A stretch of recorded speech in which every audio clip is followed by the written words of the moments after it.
Hello, welcome to Zen in 10, a program sponsored by New Jersey Principals and Supervisors Association to celebrate the work of our dedicated principals across the state.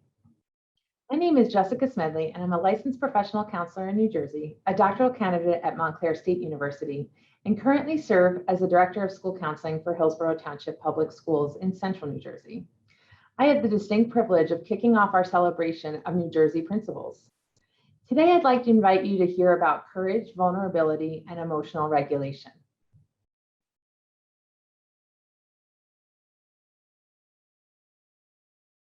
I invite you to take these few minutes for yourself each week as my colleagues and I present information on a variety of important topics that will help you celebrate your work, both successes and challenges.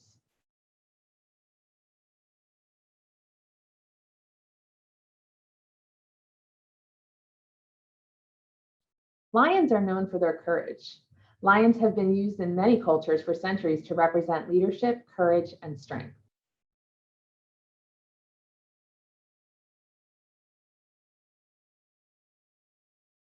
Some have viewed lions as fearless. When we consider the attributes of courage for humans and for principles such as yourselves, we should not consider fearlessness as a sign of courage.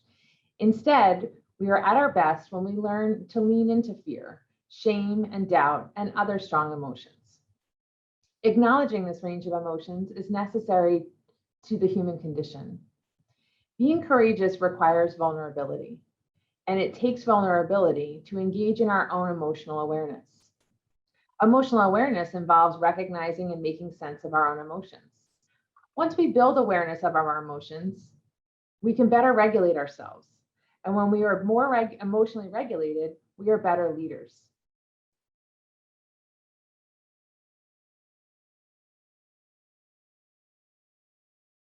Building your emotional vocabulary is an ongoing practice that will benefit not only you, but also your interactions with family, friends, and staff members. You'll be shocked at how different it feels, inside and out, when you begin to more precisely name your emotions. Consider the last time a parent or community member yelled at you for something beyond your control. The mask mandate, maybe? Social distancing requirements, perhaps? Did you stop to consider how you felt? To name that feeling?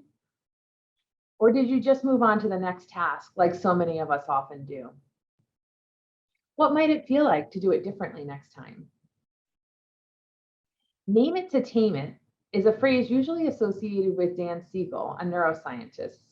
It means labeling how you feel rather than pushing your feelings away. Naming your emotions allows your brain to create distance from yourself and your experiences.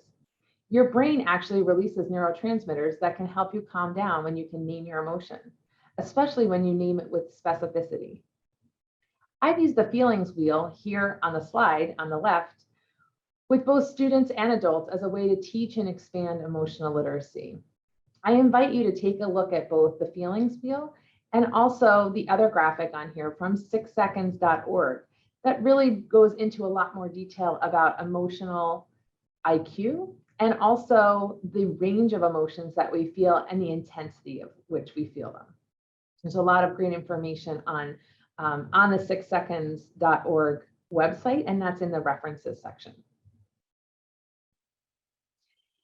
Naming your feelings is also a grounding exercise. So many of us were never taught emotional vocabulary beyond sad, mad, happy, maybe bored. But go back to the example of a parent's displaced emotions about something they called you for. Do you remember what you were feeling? Consider how you told that story to a colleague, spouse, or a friend. Did you name your feeling, or did you focus on the injustice of the fact that a perhaps irrationally angry person directed their feelings at you? Of course, we all need to process what happened when these events occur, but you can imagine how much power you take back when you rewind and consider the feeling it's triggered inside of you. How mindful focus on what you felt can give you the strategies for dealing with the next stressor on the list. Some people roll their eyes when they hear the word mindfulness because they consider it to be something everyone tells you to do. To go take a deep breath, to meditate, or to go take a bubble bath. All of those things can be helpful, but they are not what mindfulness is. Engaging in mindfulness allows us to respond to our emotions instead of reacting to them. When we talked about telling a colleague about something that happened on the phone or saying it was an injustice was done to us, that's a reaction. It's not really a response. Mindfulness helps us to respond, to plan a little bit better, to just take a quick break before we respond. It takes practice. It's not an event. The great news is that we have unlimited opportunities to practice this work. Mindfulness means intentionally paying attention to one's thoughts and emotions without judgment. And that is the most important part, without judgment. Your emotions are what they are the time that they feel it. And all emotions mean something, and all emotions are trying to work inside your body to protect you and to help you move forward. So when we stop looking at emotions as bad or good, and we just accept them without judgment, we can further process them and decide how we want to use the power within us to respond appropriately. A reaction, on the other hand, is something that happens automatically or without thought. Responding is what happens when we take just a few minutes to be mindful, to consider what we're feeling. Let's give it a try. I obviously can't see you to hold you accountable for this practice, but I hope that you consider trying it now. Using the slide as a reference, think about, for a few seconds, what are your thoughts? What are you thinking right now?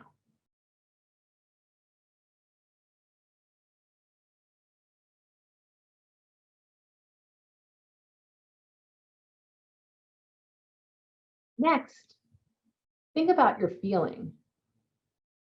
So many times we get confused, and until we build our emotional vocabulary, thoughts can often be described with feeling words. And that's an important practice to start to do. So what are you feeling right now?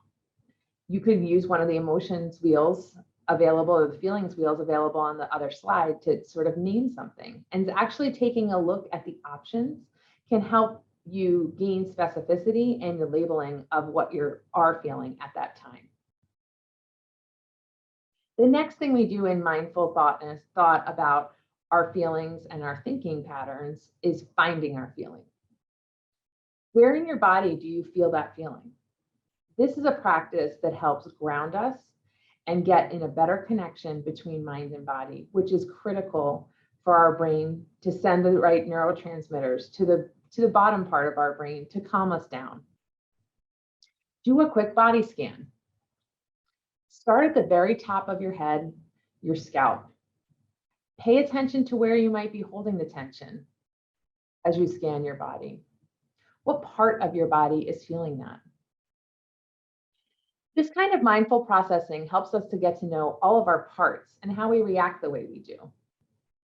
As we acknowledge our thoughts and feelings, what internal family systems therapists call our parts, we can better understand our reactions to stressors, consider our thoughts and feelings, and respond.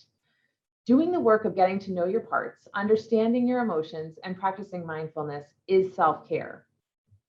I encourage you to take steps every day to demonstrate your courage and vulnerability, work on identifying your emotions, and getting to see how your parts work within you so that you can lead with confidence. In case you're interested in learning more about these topics, I do have a reference page available for you here, and really has different subject areas. Certainly, Brene Brown, researcher, has done a significant amount of research, talks, and writing about leadership, vulnerability, shame. And then I have a reference here about some internal family systems or parts and body work. And then a few references for social emotional learning specifically designed for adults. And you can learn more about that.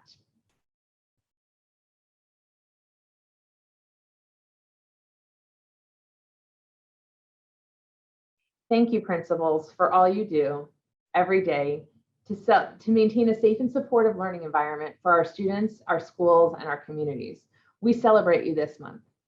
Take time for yourself and engage with all 4 of the Zen and 10 opportunities. Thanks and have a great week.